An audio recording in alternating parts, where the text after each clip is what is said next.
Hey everybody, it's the Big K Experience, and it is the Spilt Milk Show.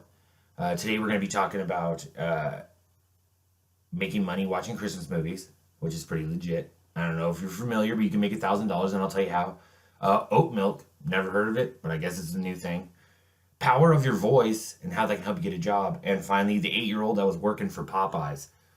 And that's a pretty funny story, actually, and I can't wait to tell you about it. But before we get into all that, all right, here's my thing. And I'm normally not a person that like to spews out religion or whatever, but I was thinking to myself because I've done some not so great things in my life, right? So I've made some terrible choices, obviously. Everybody has.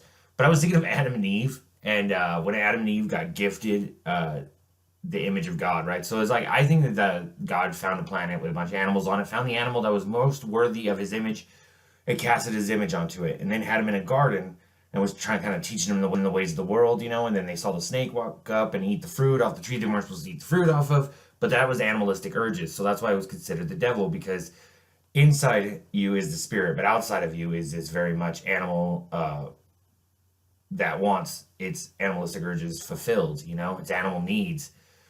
So that would be to me the devil. Anyways, when he finally let Adam and Eve out of the garden after eating the fruit, he got punished. So now Adam and Eve have realized that when you do something wrong, you could be punished for it. So now it's time to overcome those animalistic urges, overcome those things that make you not the greatest person in the world, and decide how you're going to live the rest of your life.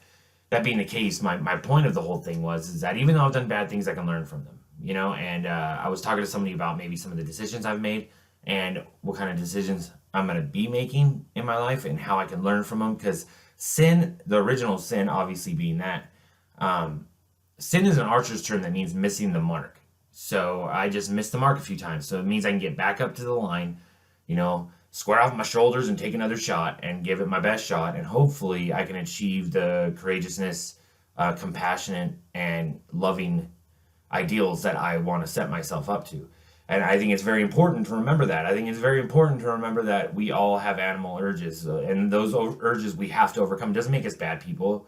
Like if you're not good at being married, don't be married. If you're an adulterer, don't get married. If whatever makes you a better person and makes you more comfortable in your life so that you can help others and maybe teach others ways that you might think is more efficient in becoming a better person, do that. If you're an alcoholic, try not to be around alcohol. You don't have to go to the bars if you don't want to. So maybe you should make that your primary goal is to stay away from alcohol. Anyways, all these things that can make us bad people also make us good people. So you got to remember that you can always turn things around. You can always achieve greatness by discovering your flaws and embellishing them in a way that is more productive.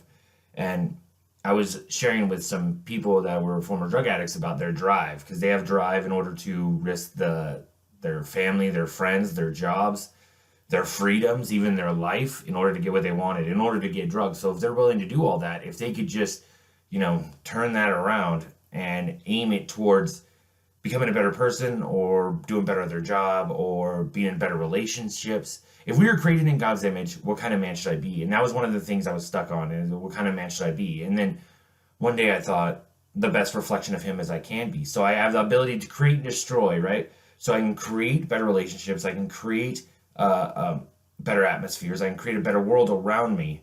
And I can destroy any kind of old ways or old thinking that I don't think are necessary to my success.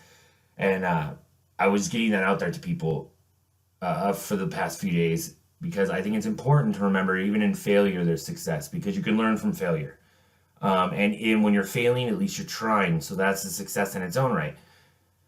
I just think more people need to understand that. And it's hard to understand that, especially if you've been a bad person for a long time and you think after a couple of weeks, all of a sudden everyone should love you because you're doing the right thing. Well, how many years did it take before you got there? So remember, you got to work on it.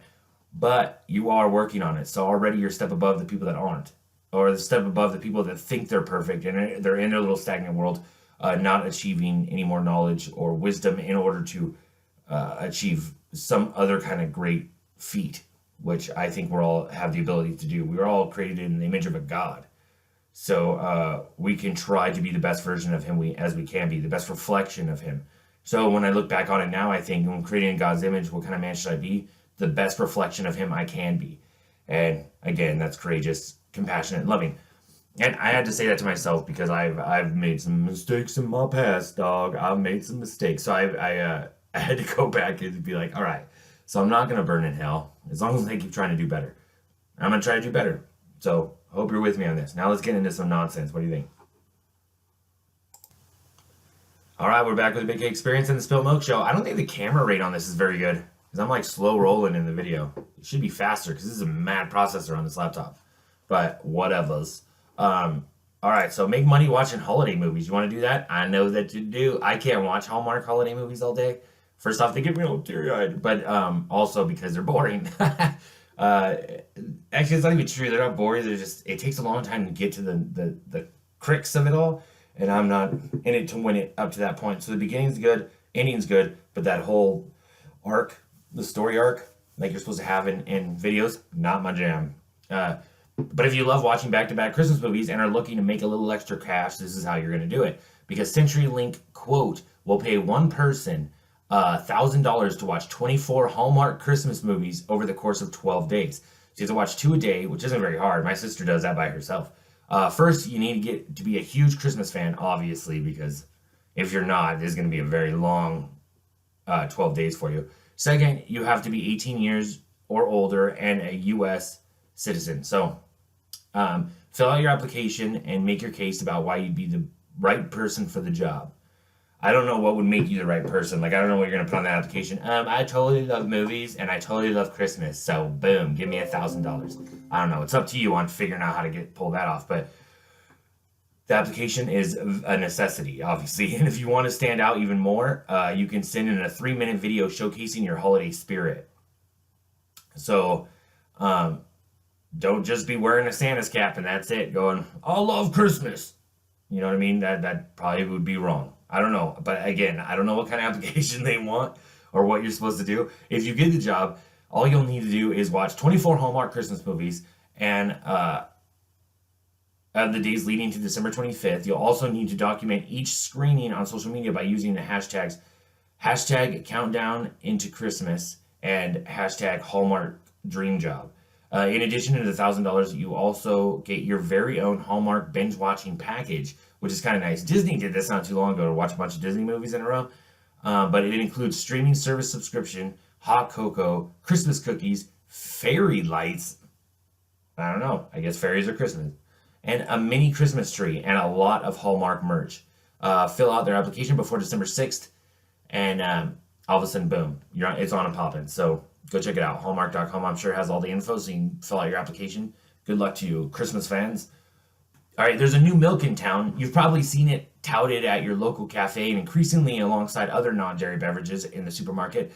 It's oat milk, and based on skyrocketing sales, this alternative milk is here to stay. The real experts, baristas, love oat milk for its creamy consistency, neutral flavor, and superior steamability. So look at them go. Look at them doing the science behind it. How impressive. It can also be fused with a bunch of vitamins and stuff. So, and it has more protein and more fat than almond milk. It's probably better fats for you than in regular milk, though. So I would imagine go for the gold. And especially if you work out, it's probably a better milk to drink when you work out to get those carbs in there, but also protein. I didn't know oats had protein. So, see, I'm out of my element, dude. I don't know what I'm doing.